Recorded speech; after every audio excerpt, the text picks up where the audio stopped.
Avec Minispot, j'apprends tellement de choses. Avec Minispot, j'apprends tellement de choses. J'espère que mon Seigneur sera satisfait de moi. J'espère que mon Seigneur sera satisfait de moi. Alhamdulillah, Alhamdulillah, Alhamdulillah, Alhamdulillah. Que l'islam et mon iman soient de plus en plus forts afin d'être auprès d'Allah. Voici le véritable trésor. Assalamu alaikum wa rahmatullah wa barakatuh les enfants. La dernière fois, nous avons commencé l'histoire du prophète Salih alayhi salam. Aujourd'hui, nous allons terminer la seconde partie et enfin, nous commencerons dans le prochain épisode, Inch'Allah, l'histoire du prophète Ibrahim alayhi salam. Dans la sourate Ash-Shu'ara, verset 141, Allah Azza wa Jal dit: les Ta'amoud traitèrent de menteurs les messagers. Allah Azza wa Jal a ici utilisé le pluriel. Pourtant, les Ta'amoud s'adressent seulement à Salih alayhi salam. Cela car nous appartenons à une religion unique. Et tous les messagers ont été envoyés par Allah Azza wa Jal. Donc, celui qui accuse de menteur Salih alayhi salam a donc traité tous les messagers de menteurs. Dans les versets suivants, Allah Azza wa Jal dit: les Ta'amoud traitèrent de menteurs les messagers. Quand Salih, leur frère, leur dit: ne craindrez-vous pas Allah? Je suis pour vous un messager digne de confiance. Craignez Allah donc et obéissez-moi. Je ne vous demande pas de salaire pour cela. Mon salaire n'incombe qu'au Seigneur de l'univers. Vous laissera-t-on en sécurité dans votre présente condition, au milieu de jardins, de sources, de cultures et de palmiers aux fruits digestes? Ces versets nous apportent la preuve que la péninsule arabique était bien couverte de verdure et de la pleine prospérité dont elle jouissait.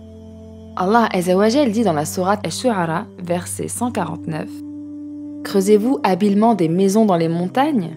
Ce qui signifie qu'ils ont atteint un degré très élevé de civilisation comme les Had, souvenez-vous. Ces anciennes grandes civilisations ont été détruites. Cependant, les accusations se succédaient contre Salih alayhi salam. Tantôt son peuple l'accuse d'être ensorcelé. Dans le verset 153, Allah Azza wa Jal dit: ils dirent: tu n'es qu'un ensorcelé. Tantôt d'être un homme comme eux. Allah Azza wa Jal dit dans le verset 154: tu n'es qu'un homme comme nous. Tantôt d'être un porteur de malheur.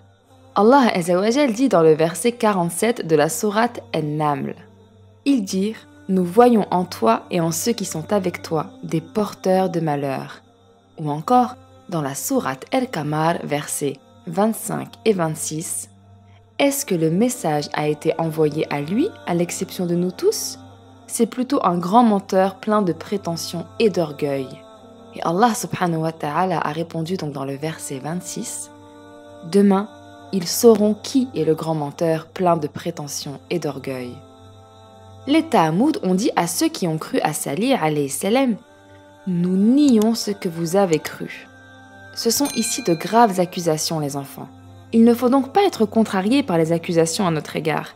Regardez la belle réponse de Salih alayhi salam à ceci. Dans la sourate An-Naml, verset 46. Il dit: « Ô mon peuple, pourquoi cherchez-vous à hâter le mal plutôt que le bien? Si seulement vous demandiez pardon à Allah, peut-être vous sera-t-il fait miséricorde. » Salih alayhi salam les appelle à la foi avec une tendresse étonnante malgré toutes les accusations qu'ils ont portées contre lui, en leur disant dans la sourate Hud, verset 63, il dit: « Ô mon peuple, que vous en semble, si je m'appuie sur une preuve évidente émanant de mon Seigneur, et s'il m'a accordé de sa part une miséricorde, qui donc me protégera contre Allah si je lui désobéis? Vous ne ferez qu'accroître ma perte. » Sa situation s'aggrava quand son peuple lui lança un défi. Allah Azza wa Jal dit dans la sourate Ash-Shu'ara, verset 154, « Tu n'es qu'un homme comme nous.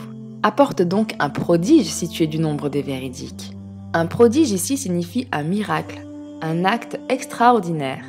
Et les Ta'amoud voulurent se moquer de lui en lui imposant la condition de choisir eux-mêmes ce prodige. Salih alayhi salam leur a dit « Si vous le choisissez et qu'il se réalise, seriez-vous alors du nombre des croyants ?» Quand ils répondirent oui, Salih alayhi salam les fit jurer par Allah. Ils ont ensuite choisi la plus grande roche de la région et lui ont demandé de lui ordonner de se briser et d'en faire surgir la plus grande chamelle jamais créée depuis la création de l'univers. Ils ont aussi imposé comme condition qu'elle soit rouge, touffue de poils, pleine de 10 mois et en fin de grossesse. Alors, Salih alayhi salam a fait rassembler les gens et a prié Allah Azza wa Jal, et il a ensuite ordonné à la roche de se briser. La roche a alors tremblé et s'est brisée. Une chamelle rouge en sortit. C'est Allah subhanahu wa ta'ala qui détient la souveraineté de toutes choses. Ainsi a surgi la chamelle rouge, touffue de poils, pleine de 10 mois, grande et sans précédent. Un miracle apporté par Allah subhanahu wa ta'ala dans la sourate Hud verset 64. Ô mon peuple, voici la chamelle d'Allah qu'il vous a envoyée comme signe. Et voilà que les gens traitèrent Salih alayhi salam de magicien et refusèrent de le croire. Il leur a dit, n'avons-nous pas passé un accord? Ils répondirent en disant, laisse-la vivre avec nous pour un moment, afin que nous soyons sûrs que ce n'est pas de la magie.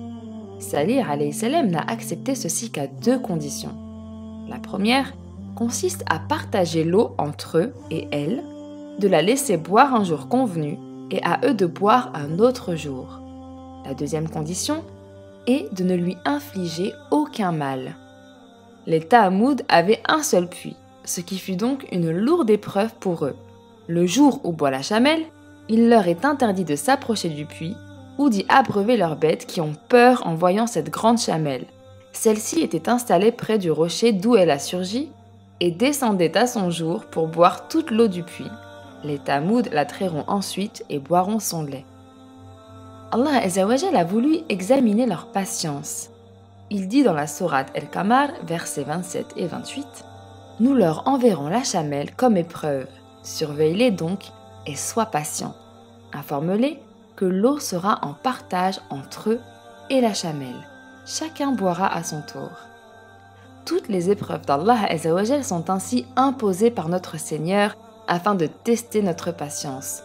En dépit de ce miracle apporté par Allah subhanahu wa ta'ala, les Tahamoud ont refusé de croire à cause de leur orgueil et de leur arrogance. Seule une petite minorité a cru en Allah Azza wa Jal avec Salih alayhi salam.